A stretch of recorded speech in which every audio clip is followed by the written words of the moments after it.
नमस्कार साथियों, बदला प्लेटफॉर्म में आपका स्वागत है। वरिष्ठ अध्यापक प्रथम प्रश्न पत्र सामान्य अध्ययन, जिसमें अपना टॉपिक चल रहा था चौहान राजवंश। विग्रहराज चतुर्थ तक अपन ने कंप्लीट कर लिया था। विग्रहराज चतुर्थ को जिन्हें प्यार से बिसलदेव के नाम से जाना जाते हैं, आगे शासक बनते हैं 1163 ईस्वी में अपरांगेय। इन अपरांगेय की अचानक मृत्यु हो जाती है। फिर 1163 से 69 तक आते हैं पृथ्वीराज द्वितीय। ये पृथ्वीराज द्वितीय क्या थे? निसंतान थे, इनकी कोई संतान नहीं थी। तो पृथ्वीराज द्वितीय ने अर्णवराज के पुत्र सोमेश्वर को शासक बनाया। 1169 से 77 तक सोमेश्वर का कार्यकाल रहा। तो सोमेश्वर ने अपने और अपने पिता अर्णवराज की मूर्ति बनवा करके लगवाई और सोमेश्वर के काल को मूर्ति कला का उद्भव काल कहा जाता है।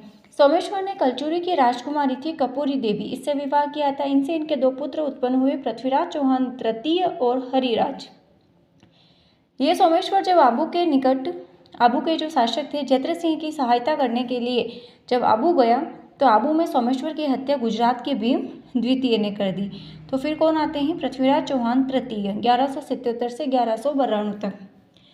इन पृथ्वीराज चौहान तृतीय को राय पिथौरा कहा जाता है। इनकी उपाधि थी दलपुंगल। दलपुंगल का अर्थ होता है विश्व विजेता। पृथ्वीराज चौहान का जन्म 1166 ईस्वी में आबू या अहिल्यवाड़ा, अहिल्य पाटन भी कहते हैं, गुजरात की राजधानी। 11 वर्ष की आयु में शासक बनाया। तो 11 वर्ष की आयु में तो बहुत ही छोटा बच्चा होता है। 11 वर्ष की आयु में इनको शासक बनाया गया। तो इनकी संरक्षिका कौन बनी थी? इनकी माँ कपूरी देवी। सेनापति था भुवनमल। प्रधानमंत्री कदम्बवास या केमवास के नाम से थे। अब 1178 में शासन की सत्ता अपने हाथों में ली थी पृथ्वीराज चौहान तृतीय ने और दिग्विजय की नीति अपनाई। दिग्विजय की नीति क्या होती है? अड़ोसी पड़ोसियों को पराजित करके अधीनता स्वीकार कराना। इनके दरबारी विद्वान कौन थे? जयानक, वागीश्वर, जनार्दन चंद, वरदाई, पृथ्वी भट्ट। 1178 में अपने चचेरे भाई नागार्जुन व भंडाणकों के विद्रोह का इन्होंने दमन किया था। फिर आता है तुमुल का युद्ध। क्वेश्चन बना है तुमुल का युद्ध 1182-1182।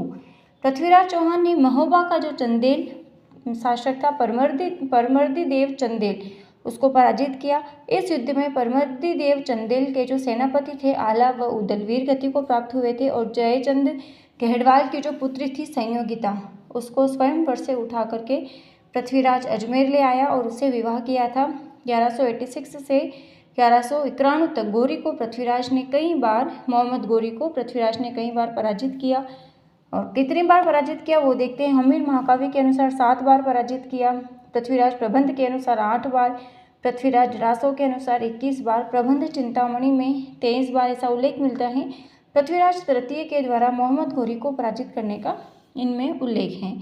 फिर आता है तराइन का प्रथम युद्ध, तारावाड़ी, करनाल, हरियाणा, 1191 ईस्वी। 2 युद्ध हुए थे, तराइन का प्रथम युद्ध और तराइन का द्वितीय युद्ध।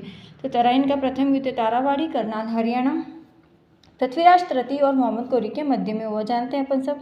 इस युद्ध में गोरी गोविंद राय के भाले से घायल हो गया था। पृथ्वीराज तृतीय ने मोहम्मद गोरी को पराजित किया था। पृथ्वीराज ने गोरी की भागती हुई सेना का पीछा नहीं किया। पृथ्वीराज का जो सेनापति था चामुंड राय, तवर हिंद पर अधिकार करके जियादीन को बंदी बनाया और बहुत बड़ी धनराशि देकर के उसे रिहा किया गया। तो इसमें तो पृथ्वीराज तृतीय जो हैं उनकी विजय होती है, जबकि तराइन का द्वितीय युद्ध जो होता है उसमें पृथ्वीराज तृतीय की पराजय होती है। तो तराइन का जो द्वितीय युद्ध है कल अपन देखेंगे। तो मिलते हैं कल की क्लास में। तब तक के लिए जय हिंद, जय भारत, जय जय राजस्थान। धन्यवाद।